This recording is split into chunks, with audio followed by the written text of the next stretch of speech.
সুপ্রিয় শিক্ষার্থীরা, আসসালামু আলাইকুম।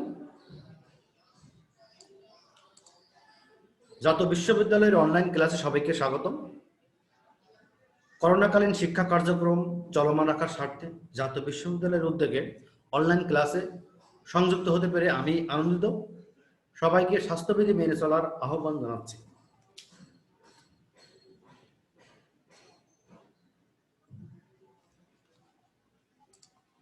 আজকে যে টপিকস নিয়ে তোমাদের সামনে হাজির হয়েছি সেটা হলো গণিত বিষয়ের অনার্স দ্বিতীয় বর্ষের 223703 কোডের সাধারণ ডিফারেনশিয়াল সমীকরণ বা অর্ডিনারি ডিফারেনশিয়াল ইকুয়েশনস।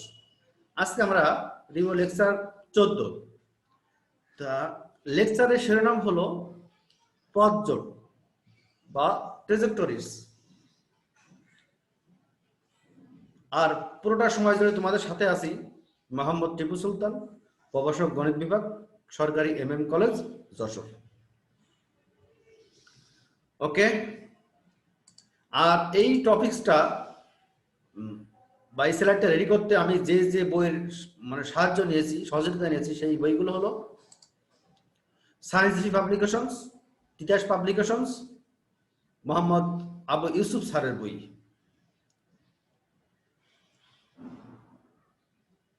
ওকে, তাহলে আজকে আমাদের পাঠের যে শিরোনাম সেটা হলো পথজোট অবলিক ট্রাজেক্টরিজ। এটা অনেকটা ইম্পর্টেন্ট চ্যাপ্টার। হ্যাঁ, অনেক এটা মজারও চ্যাপ্টার। হ্যাঁ, অনেক। আর এই চ্যাপ্টারটা পরীক্ষায় এখান থেকে অঙ্ক থাকেই বলা যায়। তোমরা যদি এই চ্যাপ্টারটা ভালো করতে পারো তোমরা অবশ্যই ভালো কিছু করবা। ওকে, তো তোমরা ক্লাসটা আশা করি এনজয় করবা, আমার সাথে থাকো এবং ক্লাসটা বোঝার চেষ্টা করো। ওকে, তাহলে আমরা প্রথমে জেনে নিই ট্রেজেক্টরিজ বা পথজোট কাহাকে বলে। দেখো এখানে আছে পথজোট কাহাকে বলে। দেখো, পথজোট বলতে আমরা একটি রেখা গোত্রকে বুঝি যার প্রতিটি রেখা অন্য একটি রেখা গোত্রের প্রত্যেক সদস্যকে একটি নির্দিষ্ট কোণে সেট করে।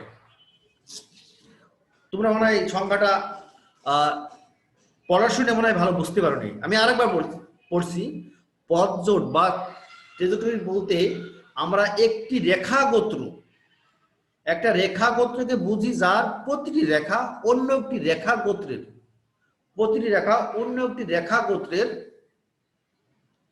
প্রত্যেক সদস্যকে একটি নির্দিষ্ট কোণে সেট করে। আমরা যদি একটা দেখি, বোর্ড ইউজ করি, দেখো বোর্ডে চলে যাই। রেখা গোত্র বলতে কি বোঝাচ্ছে বলো তো? রেখা গোত্র মনে করো এই যে রেখা, মনে করো এই যে রেখা, এই একটা এরকম সব রেখা, রেখা গোত্র নাই গেল, রেখা গোত্র। হ্যাঁ, এইসব রেখা গোত্র। আমি যদি একটা এখানে দাগ দিয়ে দিই, হ্যাঁ, এই দাগগুলো দেখো একটা নির্দিষ্ট কোণে কিন্তু সব সেট করে আছে, ঠিক আছে? হ্যাঁ, এই কোণকে আমরা কি বলছি? হ্যাঁ, এই কোণকে আমরা কি বলছি? আমরা এই দেখো কোণ, এই কোণ, এই যে কোণ, হ্যাঁ, এই কোণ, হ্যাঁ, এই তাকেই আমরা বলছি কি? পথজোট। হ্যাঁ, যে রেখা গোত্রের সাথে একটা নির্দিষ্ট রেখা, এই যে তোমরা সংখ্যা চলে যাও, দেখো কি বলছে।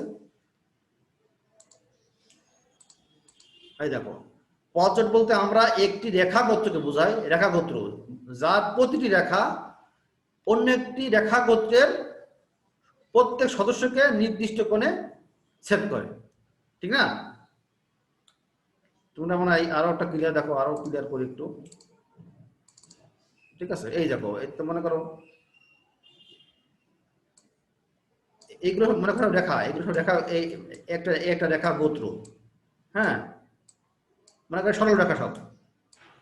হ্যাঁ, আমি যদি এবার এইভাবে যদি এইভাবে সেট করে, যদি এইভাবে সেট করে, দেখো প্রত্যেক সদস্য কিন্তু দেখো এখানে একটা মনে করো যে 90 ডিগ্রি কোণে বা সেট করছে, ঠিক আছে? বা একটা কোণে সেট করছে, সব সমানভাবে সেট করছে, একই। হ্যাঁ, সব এক। আমরা এই সিস্টেমকে বলবো আমরা ট্রেজেক্টরিজ বলবো। ওকে, ওকে,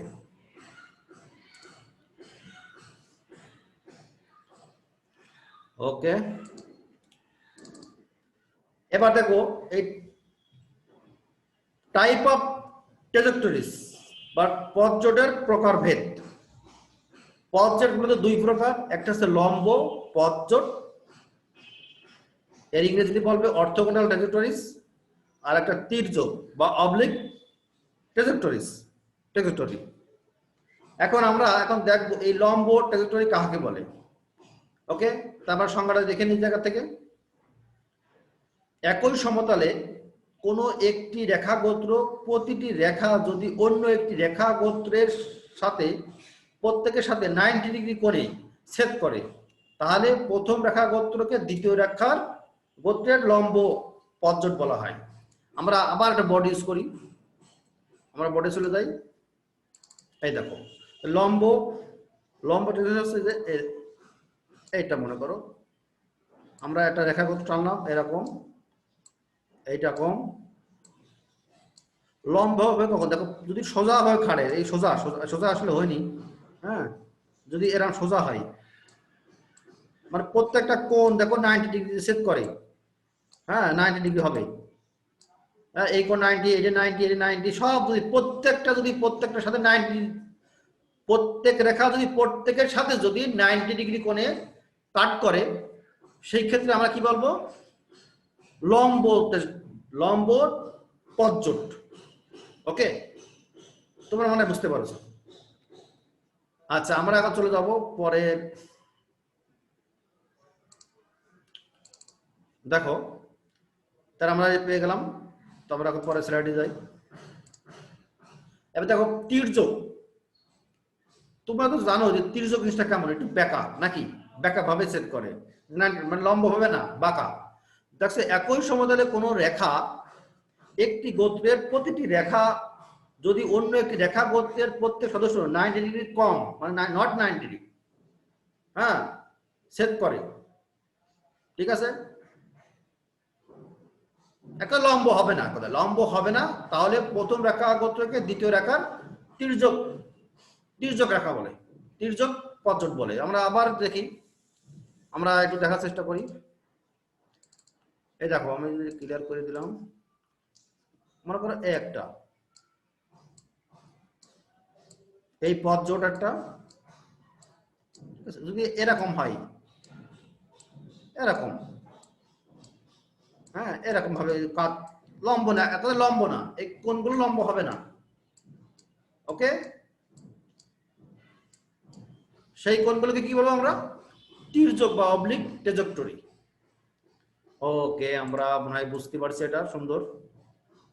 এবার আমরা চলে যাব,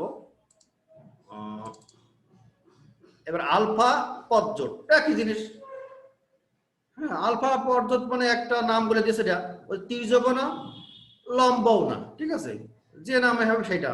দেখো কি বলছে, একই সমতলে কোনো একটি রেখা গোত্রের প্রতিটি রেখা যদি অন্য একটি রেখা গোত্রের প্রত্যেক রেখার সাথে আলফা কোণ, ঠিক আছে, মানে যে কোণ বলবে সেই কোণে যদি ছেদ করে, তাহলে প্রথম রেখা গোত্রকে দ্বিতীয় রেখার আলফা পথজোট বলে। তোমরা মানে বুঝতে পারছো, অবশ্যই না বোঝার কিছু নাই, এটা এই সংখ্যাগুলো কিন্তু ইম্পর্টেন্ট, অঙ্ক করতে কাজে লাগবে এগুলো। ওকে, আমরা দেখি এবার এই চ্যাপ্টার ট্র্যাজেক্টরিজ অঙ্ক কিভাবে আমরা করব। দেখো কার্টেসীয় স্থানাঙ্কে লম্ব পথজোট নির্ণয়। তোমরা তো বুঝতে পারছো কার্টেসীয় স্থানাঙ্ক কি জিনিস, এক্স ওয়াই, যেটা সমতলে যেটা থাকে সেটা কার্টেসীয়, হ্যাঁ। এই স্থানাঙ্ক ব্যবস্থায় লম্ব পথজোট কিভাবে নির্ণয় করতে হয়, তোমরা এইটা খুব মনে রাখবা। যদি কোনো রেখার ডিফারেনশিয়াল সমীকরণ এটা হয়, ওকে, কারণ আমাদের ডিফারেনশিয়াল সমীকরণ মানে কি, dy by ddx of y থাকবে নাকি, রেখার ভিতরে ওই সমীকরণের ভিতরে dy বাই dx থাকবে, সেই রেখাকে আমরা কি বলবো, ডিফারেনশিয়াল সমীকরণ বলবো। ওকে ওকে, তাহলে দেখো এই কার্টেসীয় স্থানাঙ্কে লম্ব পথজোট এর ইয়ে হচ্ছে যে এই ডিফারেনশিয়াল সমীকরণে যেখানে dy বাই dx আছে, সেখানে আমরা কি বসাচ্ছি দেখছো তো, এই দেখো মিল আছে, দেখো x আছে x আছে, y আছে y আছে, শুধু দেখো পার্থক্যটা কি হয়েছে, দেখো এটা মাইনাস চিহ্ন দেবো আর dx বাই dy, ঠিক না, মানে লম্ব। তোমরা তো জানোই এটা মানে এটা লম্ব হচ্ছে না, এই যে আমরা দেখি, দেখো খেয়াল করো, তো লম্বই তো, পরস্পর লম্ব তো, লম্ব তো, দেখো না, মানে এই যে এই কিন্তু সব লম্ব, এই সব লম্ব হচ্ছে, ঠিক না? তার মানে এই রেখার ঢাল, এই রেখার ঢাল কি হবে? -1, মানে m1 into m2 equal to কত? -1। তা আমরা যদি এই রেখার ঢাল যদি dy/dx হয়, ঠিক আছে, যেহেতু লম্ব, তাহলে এটা কত হবে বলতো? এটা হবে ঢালদের গুণফল কত? -1, তাহলে এটা কত হবে? 1/dy/dy। দেখো dy/dx, ঠিক আছে, কাটাকাটি করলে কত হবে? -1 না?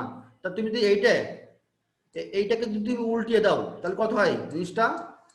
এটা হয় -dx/dy।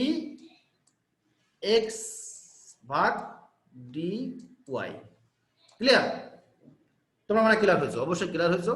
যেহেতু লম্ব বলছে সেই জন্য আমাদের ওইটা, এই দেখো, সেই জন্য আমরা এখানে dy/dx ছিল, পরে কি হয়েছে? লম্ব হলে কি হবে? -dx/dy। আমি দেখালাম তোমাদের বোর্ডে।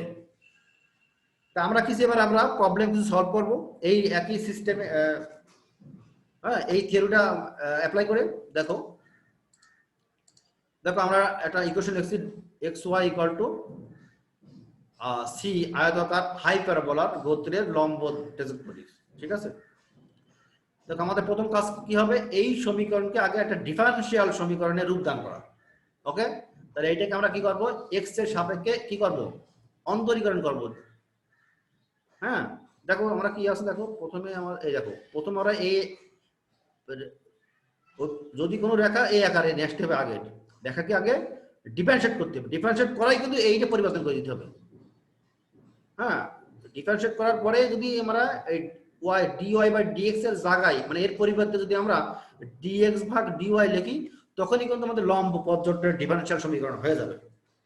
ওকে, দেখো তাহলে এটা আমার দেওয়া আছে, এটা, হ্যাঁ, তাহলে আমাদের প্রদত্ত সমীকরণ কি? এটা সমাধান করতে হবে। সমাধান নাম্বার 1, তো এইটাকে আমরা x এর সাপেক্ষে অন্তরীকরণ করব।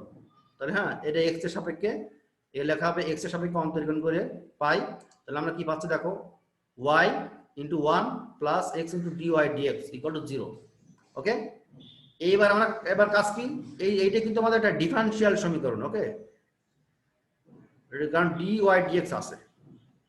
এবার আমাদের কাজ কি? এইটা কিন্তু আমরা এখন লম্ব, হ্যাঁ, লম্ব পথজোটে ফেলাতে চাই বা লম্ব ট্রাজেক্টরি, তাহলে কি হবে? এই dy/dx এর জায়গায় আমাদের কি হবে? -dx/dy বসাতে হবে। দেখো 2 নম্বর সমীকরণে dy/dx এর পরিবর্তে -dx এবং dy বসাই পাই, কারণ আজকে আমাকে করতে হবে কি? লম্ব ট্রাজেক্টরিজ। হ্যাঁ, তাহলে এই মান আমরা বসাই দিলাম, তাহলে আমরা এটা পাচ্ছি। এটা বসানোর পরে আমরা কি করব? এবার আমরা দেখো কি করা যাচ্ছে। এই যদি আমরা এটা করি, এটা হচ্ছে ওকে সেপারেবল। এবার আমরা সেপারেবল করলাম, মানে ইন্টিগ্রেশন করার সময় সুবিধার জন্য। এবার আমরা কি করব? দেখো এটা যদি আমরা ইন্টিগ্রেশন করি, তাহলে আমরা এটা পাচ্ছি। ওকে, x²/2 y²/2। এটা অঙ্ক করার সুবিধার জন্য আমরা a/2 লিখছি, কারণ সবার নিচে 2 আছে, তো পরে সব আমরা 2 কে বাদ দিয়ে দেবো। তাহলে এইটা ইকুয়াল টু লম্ব ট্রাজেক্টরি গোত্র। হ্যাঁ, এই নিম্ন ট্রাজেক্টরি সমীকরণ। ওকে ওকে ওকে, তাহলে আমরা এখন পরে আর একটা অঙ্ক চলে যাই, দেখি কেমন আছে। দেখো সব অঙ্ক তো একই রকম অঙ্ক, সেই জন্য আমি এগুলো স্লাইডে লিখে করিনি। দেখো বলছে এই সমীকরণ এর লম্ব পথজোট নির্ণয় করো এবং চিত্র অঙ্কন করো। ওকে, মানে যেটা পাবো তার চিত্র, আর সিটা এখন ধ্রুবক। তাহলে আমাদের প্রথম যে কাজ সেটা হলো কি? এই সমীকরণের কি অন্তরীকরণ করে ফেলা x এর সাপেক্ষে। দেখো এই সমীকরণকে আমরা x এর সাপেক্ষে অন্তরীকরণ করে তাহলে আমরা কি পাচ্ছি? দেখো 2x² করলে কি হয়? 4x প্লাস, আর y² করলে কত হবে? 2y dy/dx। দেখো 2y dy/dx, আর c কে করলে কত হবে? 0। তাহলে আমরা যদি 2 দিয়ে ভাগ করে দিই এটাতে, তো আমরা এই পাচ্ছি 2x plus y dy dx equal to 0। তোমরা নিশ্চয়ই এটা বুঝে গেছো। ওকে, আমাদের এখন এখন আমাদের কাজটা কি, এই জায়গাটা dy বা dx এর জায়গায় কি করব, এই জায়গায় যেহেতু লম্ব ট্রাজেক্টরি সেই জন্য আমাদের dy dx এর পরিবর্তে minus dx dy minus dx dy বসাই দিতে হবে। ঠিক আছে, তো বসাই দিলাম। এটা বসানোর পরে দেখো আমরা এরকম একটা পাচ্ছি, ফিগার পাচ্ছি। এইটাকে যদি আমরা এখন একটু সাইজ করি তাহলে আমরা এটা পাচ্ছি। কারণ আমাকে করতে হবে কি, এই জায়গা থেকে তোমার উদ্দেশ্য থাকবে এখানে আমরা সেপারেবল করব, মানে x এর জায়গায় x যাবে, x এর ফাংশনের কাছে x এর ফাংশন dx, আর y এর ফাংশনের কাছে y ফাংশন dy। ওকে, তার মানে আমাদের দেখো এইটা ইকুয়াল টু আমরা এইটা পেলাম। দেখো সব দেখো এটা 2x dy, কিন্তু আছে কি, কিন্তু x এর ফাংশন। আমি বলছিলাম কি x এর ফাংশনের কাছে যাবে dx এবং y এর ফাংশনের কাছে যাবে কি dy। হ্যাঁ, এইভাবেই কিন্তু সেপারেবল করতে হয়, তোমরা আগে লেকচারগুলোতে দেখে আসছো। তাহলে আমরা এইটাকে আমরা এভাবে পাচ্ছি। এই দেখো এইবারই কিন্তু আমরা ইন্টিগ্রেশন করতে পারছি। ওকে, তাহলে আমরা এই দেখো ইন্টিগ্রেশন করলে কি হয়, দেখো এটা হচ্ছে 2 ln y minus ln x equal to, শোনো এখানে ln 4 এ দিয়েছে। আচ্ছা, ln 4 এ দিয়েছে, কারণ আছে যে দেখো এইটা করলে y স্কয়ার হচ্ছে আর এটা করলে কত হচ্ছে ln x। তার মানে এটা কি ভাগ হচ্ছে নাকি y স্কয়ার বাই x। খেয়াল করো y স্কয়ার বাই x হচ্ছে, দেখো y স্কয়ার বাই x। তো আমরা তো জানি y square equal two 4ax, ঠিক না? হ্যাঁ, বা এখানে তুমি যদি ln c দিতে সমস্যা নাই, হ্যাঁ ln c দিলেও হতো। তো আমি যদি পরে c এর মান যদি 4 এ বসাতাম, হ্যাঁ, কারণ আমাদের একটা এইটা বসানোর কারণে এই 4 এ তো এটা ভেরিয়েবল, ঠিক আছে। এই তুমি যখন এর মান যদি বসাও, এর তুমি বিভিন্ন মান বসালে কি হবে, তোমার এই চিত্র কিন্তু পরিবর্তন হবে কিন্তু। ওকে, তো y square equal two 4ax, এটা কিন্তু একটা গোত্র, মানে একটা কি পরাবৃত্তের সমীকরণ, ঠিক না? এটা পরাবৃত্ত তো বিভিন্ন রকম আছে নাকি, এরকম আছে, মানে x অক্ষ বরাবর আছে, y অক্ষ বরাবর আছে, মানে এরকম বিভিন্ন টাইপের আছে। হ্যাঁ, দেখো y square equal two 4x। হ্যাঁ, আমরা যদি y square equal two 4x এর যদি এইগুলো এর মান যদি বিভিন্ন হয়, হ্যাঁ, সেই ক্ষেত্রে আমাদের মান চিত্র চেঞ্জ হবে, ঠিক আছে। x এর মান পরিবর্তনের সাথে সাথে y চেঞ্জ হবে, ঠিক আছে। তাহলে আমাদের চিত্রগুলো এগুলো একটা ফ্যামিলি কার্ভ, বুঝলে, এটা ফ্যামিলি কার্ভ। হ্যাঁ, দেখো এই বিভিন্ন রকম চিত্র পাবো, এরকম পাবো, এরকম পাবো, এরকম পাবো, মানের উপর ডিপেন্ড করে, মান যেরকম বসাবো এই মান এরকম হবে, এরকম হবে, এরকম হবে, ঠিক আছে। যদি মাইনাস হয় তাহলে হবে এইদিক হবে, এইদিক হবে। যদি এর মান যদি মাইনাস হয় তাহলে এইদিক হবে, এইদিক হবে, এইদিক হবে, ঠিক আছে। এইটাই কিন্তু আমাদের কি, এটা এই জোট, পদ জোট মানে কি, এই জোট, সব জোট একদিকে একই জাতীয়, ঠিক আছে, এগুলো জোট হয়। হ্যাঁ, জোট বোঝো না, জোট মানে একসাথে হওয়া, একই রূপ ধারণ করা। হ্যাঁ, তাহলে কিন্তু এটা আমরা একটা লম্ব পদ জোটের সমীকরণ কিন্তু এটা, এই চিত্র কিন্তু আমাদের এটা এটা এটা। ওকে, ওকে, তারপরে আমাদের আরেকটা অঙ্ক দেখি। শোনো, অঙ্ক আমরা বেশি করব, বেশি শিখবো। একই অঙ্ক 2বার 3বার করলে তো সমস্যা নেই নাকি, তাহলে অঙ্কটা আরো বেশি পাকাপোক্ত হলো। দেখো এই যে রেখাগোত্র লম্ব পদ একই সিস্টেম। তোমার প্রথম কাজ কি হবে, এই রেখা যেটা দিয়ে আসছে সেটা, ওইটাকে আমরা x এর সাপেক্ষে কি করব, অন্তরীকরণ পাই। তাহলে x এর x স্কয়ার করলে 2x হলো, প্লাস 2 তো আছে, y করলে 2y dy dx equal to কি 0। ওকে, তাহলে আমরা যদি এটা যদি 2 দিয়ে বাদ দিয়ে দিই তাহলে আমরা এটা পাই। একই সিস্টেম, আমরা এটাকে কি করব, সেপারেবল করব না, তার আগে আমরা এই dy dx এর পরিবর্তন আনবো। যেহেতু লম্ব ট্রাজেক্টরিজ সেই জন্য আমরা dy dx এর পরিবর্তে মাইনাস dx dy লিখবো। ওকে, তো আমরা এই মানটাকে বসাই দেবো dy dx এর পরিবর্তে মাইনাস dx dy আমরা লিখে দিলাম, লিখে দেওয়ার পরে কিন্তু আমরা এটা পাচ্ছি। হ্যাঁ, এবার এই জায়গাটা কিন্তু আমরা এই জায়গা থেকে আমরা এটা আনছি, কিন্তু এইটা কিন্তু এটা সেপারেবল ইকুয়েশন না, ঠিক আছে? এটাকে সেপারেবল করতে হবে। হ্যাঁ, সেপারেবল করো, মানে x function of x y d, মানে x এর সাথে dx থাকবে, y এর সাথে dy থাকবে। ওকে, দেখো জায়গায় আমরা দেখো dy by y minus 2 dx dy, তাহলে আমরা এইটাকে আমরা কি বলছি, এবার এইটাকে আমরা অন্তরীকরণ করব, এই করব ইন্টিগ্রেশন করব, সমাকলন করব।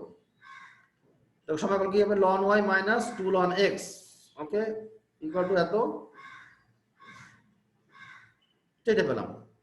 তো y square equal to cx square. Okay, তো এটা হচ্ছে প্রদত্ত রেখাগত লম্ব পদ্ধতি, যা হলো তাই, এখানে কোনো নাম দরকার নেই কিছু। হ্যাঁ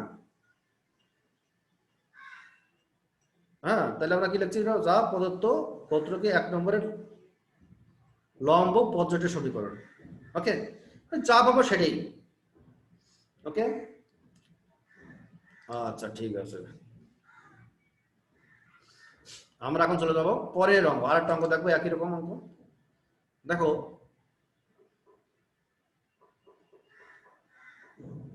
বলছে কনফোকাল কণিক গোত্র, একটা গোত্রের কণিকের একটা শ্রেণী বিভাগ আছে, সেটা হচ্ছে কণিক কনফোকাল।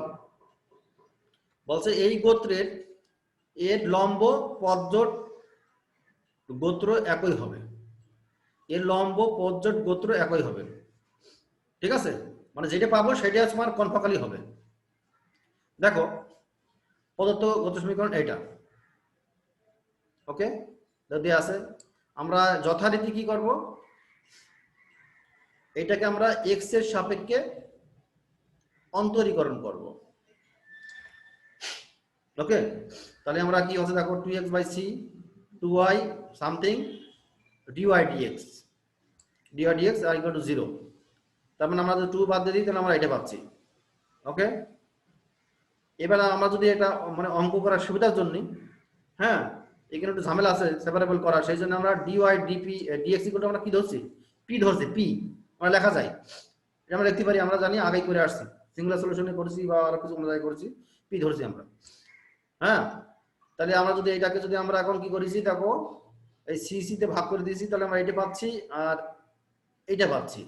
ওকে, দেখো আমরা যদি এটা এই একটু ক্যালকুলেশন করি, তাহলে 1 মাইনাস এইটা যদি এদিক পার করি আর এইটাকে যদি আমরা এদিক নিই তাহলে আমরা এটা পাই। ওকে, এবার আমরা দেখো সি ভাগ ল্যামডা এটা একটু লসু ই করলাম, লসু করলে আমরা কি হয় x plus y p by x, তার মানে সি ইকুয়াল টু আমরা এটা পাচ্ছি। হ্যাঁ, তার মানে আমাদের দেখো কি করছে, দেখো আমাদের এখানে সেপারেবল করতে হবে, তো সেই জন্য একটু ঝামেলা, একটু মনে রাখতে হবে সিস্টেমটা।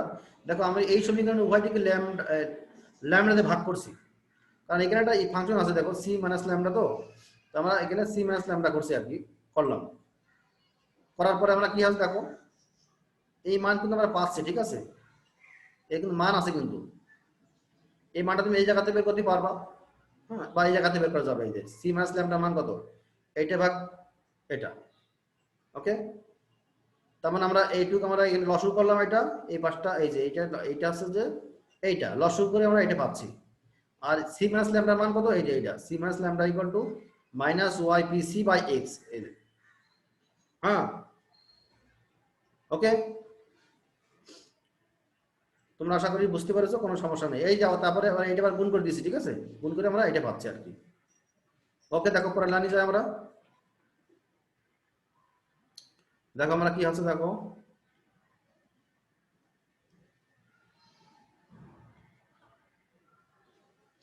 ওকে, দেখ সির মতো এখানে আছে, ঠিক না, অত দূরে যাওয়ার দরকার নেই। ওকে, আমরা এখন চলে যাই পরের অঙ্কে। পরের ইসে দেখো, এখন সি এবং এত মান কোথায় বসাবো, একে বসাবো, এগুলো বাংলা কথা একবারে তোমরা স্পষ্ট বুঝতে পারবা। সি এর মান বসাবো, সি মাইনাস ল্যামডা মান বসাবো। ওকে, যে আমরা যদি একে এটা বসাই তাহলে আমরা এটা পাচ্ছি। ওকে, এটা অঙ্কটা একটু জটিল মনে হচ্ছে, কিন্তু জটিল না, ক্যালকুলেশন খুবই সোজা।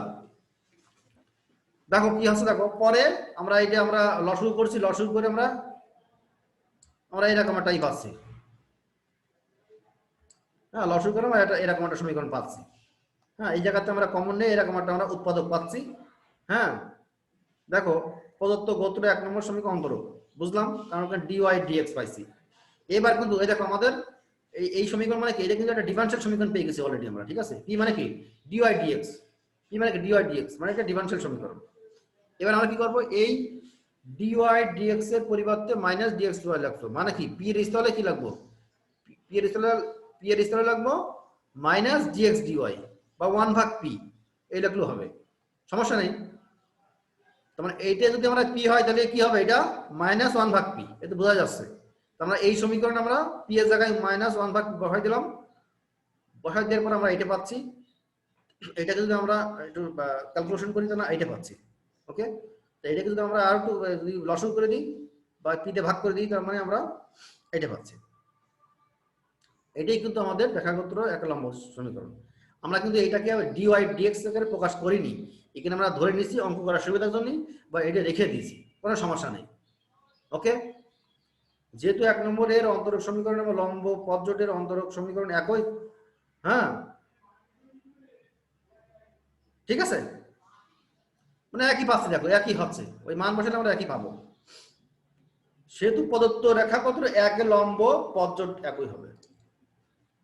খুব সোজা অঙ্ক একবারে, তোমরা একটু খাতা কলমে করলেই, একবার করলেই কিন্তু এটা পেরে যাবা, কঠিন কিছু না, জাস্ট ক্যালকুলেশন। আগের অঙ্ক তো তোমরা বুঝছো নাকি, হ্যাঁ ওই ডিওয়াই ডিএক্স এর জায়গায় মাইনাস ডিএক্স ডিওয়াই, একটা ডিমেনশন সমীকরণকে ওই যে রূপদান করলেই হয়ে গেল, চেঞ্জ করলেই, একটা চেঞ্জ করলে ক্যালকুলেশন করলেই হয়ে গেল। আচ্ছা, আমরা এখন চলে যাব পরে, দেখি কোনো পোলার স্থানাঙ্ক ব্যবস্থা কিছু হয় এরকম। পোলার স্থানাঙ্কে লম্ব পদজোট নির্ণয় আমরা আগে যেটা শিখলাম সেটা হচ্ছে যে কার্টেসীয় স্থানাঙ্ক ব্যবস্থায় লম্ব পদজোট নির্ণয়। এবার আমরা শিখব পোলার স্থানাঙ্ক ব্যবস্থায় লম্ব পদজোট নির্ণয়। তোমরা তো জানো যে কার্টেসীয় স্থানাঙ্ক এক্স ওয়াই আর পোলার স্থানাঙ্ক কি আর থিটা, এটা দূরত্ব এবং কোণের সাথে সম্পর্ক। ওকে, দেখো আমরা মানে সিস্টেম কিন্তু একই। দেখো যদি কোনো রেখা ডিফারেনশিয়াল সমীকরণ এই আর থিটা ডি আর থিটা হয় বা 0 হয়, তোমরা একটু খেয়াল করো, আগে ছিল x y d x dy dx ছিল, যদি এখন যদি এরকম হয়, ওকে, সেই ক্ষেত্রে আমাদের ই হবে কি, এই দেখো সেই ক্ষেত্রে আমাদের ই হবে আর থিটা থাকবে, সব ঠিক থাকবে, এই ডি আর ডি থাকা মানে এর জায়গায় কি লাগবো, ডি আর ডি থিটার জায়গায় আমরা লাগবো মাইনাস, মানে এর পরিবর্তে ডি আর ডি থিটার পরিবর্তে লাগবো minus r square d theta D আর। ক্লিয়ার? এটা কিন্তু তোমাদের মনে রাখতে হবে। ডি আর যদি পোলার স্থানাঙ্ক ব্যবস্থা হয় তাহলে ডি আর ডি থিটার পরিবর্তে আমরা এটা রাখবো minus r square d theta D আর। তোমরা এতটুকু মনে রাখলে হবে। ওকে, তা আমরা ওই প্রমাণটা দেখা দরকার নেই, ওই যাকে আমি যে দেখালাম ওইটাই দেখো, আর থিটা হলে এটা হলে পোলার স্থানাঙ্ক ব্যবস্থায় আর theta minus r square d theta D আর। হ্যাঁ, আমরা অঙ্ক দেখবো, অঙ্ক দেখলে আমাদের কিন্তু পুরোপুরি আমরা ক্লিয়ার হয়ে যাবে। দেখো r equal to a into 1 minus cos theta বক্র রেখাগোত্রে লম্ব পদ জোট নির্ণয় করবো। একার সোজা অঙ্ক একবারে আগের মতোই অঙ্ক। এটাকে আমরা কি করবো, একটা ডিফারেনশিয়াল ইকুয়েশনে পোলার ডিফারেনশিয়াল সমীকরণে রূপদান করবো। প্রথম এটাকে আমরা কি করবো, এটা আমরা প্রথম পোলার ডিফারেনশিয়াল সমীকরণের আকারে নিয়ে যাব। দেখো আমরাকে এইটাকে যদি আমরা থিটার সাপেক্ষে করি, থিটার সাপেক্ষে যদি আমরা অন্তরীকরণ করি তাহলে আমরা কি পাচ্ছি, দেখো দেখো কি পাচ্ছি, ডিআর, দেখো ডিআর বা ডি থিটা ইকুয়াল টু, এটা করলে কি হবে 1 করলে 0 হবে, আর কস করলে কি কস করলে মাইনাস সাইন, ঠিক না, তার মাইনাসে প্লাস, আর এ তো আছেই, তাহলে এ সাইন থিটা। ওকে,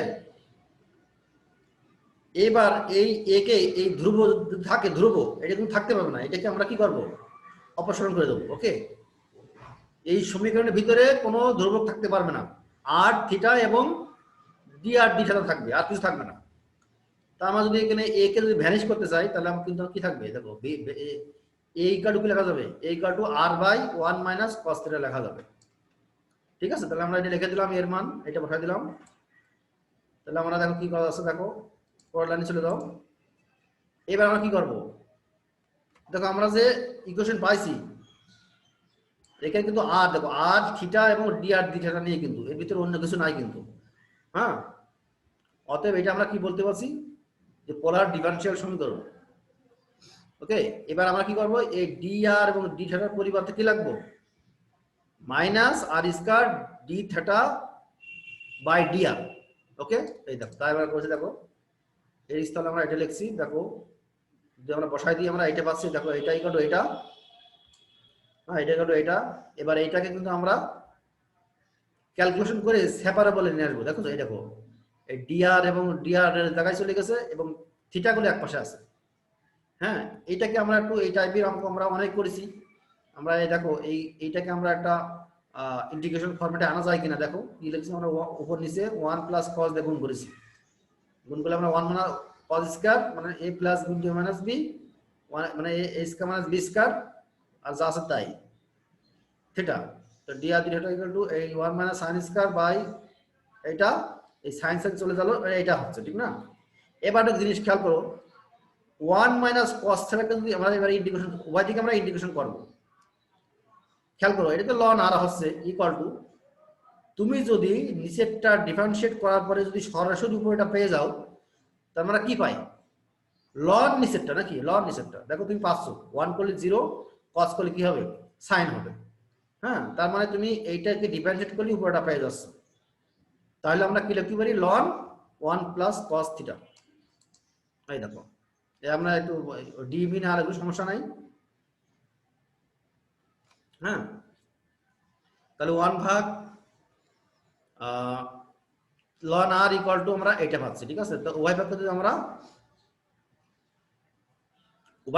যদি আমরা কি পাচ্ছি, ln তুলে দিই, তাহলে r equal to 1 plus cos theta, তার equal to c into 1 plus cos theta. ঠিক আছে, ওকে, তোমরা মানে অঙ্কটা পুরোপুরি ক্লিয়ার বুঝতে পেরেছো। ঠিক আছে, না বোঝার কিছু নেই। আর এর চিত্র এখানে থিটা এবং আর এর বিভিন্ন ভেরিয়েশনের কারণে আমরা এরকম চিত্র পাবো। হ্যাঁ, চিত্রটা মেন ইম্পর্টেন্ট না। হ্যাঁ, তো তোমরা যদি এটা আশা করি ভালো বুঝেছো, না বোঝার কিছু নাই। সব অঙ্কগুলো একই রকম, পোলার স্থানাঙ্ক ব্যবস্থা বলো, কার্তেশীয় স্থানাঙ্ক ব্যবস্থা বলো, কার্তেশীয় সিস্টেম আলাদা, পোলার স্থানাঙ্ক সিস্টেম আলাদা। ঠিক আছে, তা আমরা কিছু বাড়ি কাজ দিয়ে দিই, হোমওয়ার্ক। এই দেখো এই লম্ব পারবা, আশা করা যায় কোনো ব্যাপার না।